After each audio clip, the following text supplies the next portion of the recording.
How to fix can't join an invitation league and cups in FPL. Welcome and let's get right into this easy tutorial. To begin with, you need to launch your PL application or FPL application in your device. Now in here, in order to join an invitational league and cups, you actually need an invitation code. If you already have one, let me guide you how to use it. At the bottom in your application, you will see an option Fantasy.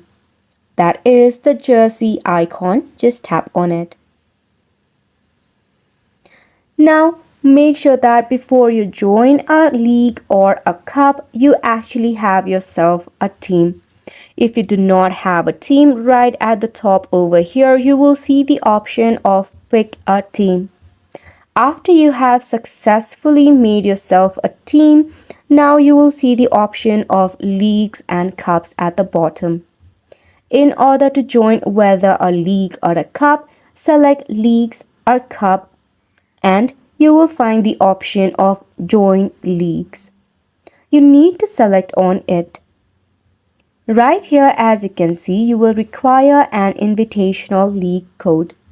You can enter the league code in this dialog box. If the code is legitimate, you'll be able to join a league. If it is on public, you can join without a code as well. If you cannot follow this process, it might be because of a bug or a glitch issue. To resolve it, press and hold onto your app and head to App Info. Force stop it, tap on OK, head over to Storage and Cache and clear it up. And that is how you'll be able to fix your issue. You have come to the end of the video as well. Thank you so much for tuning in.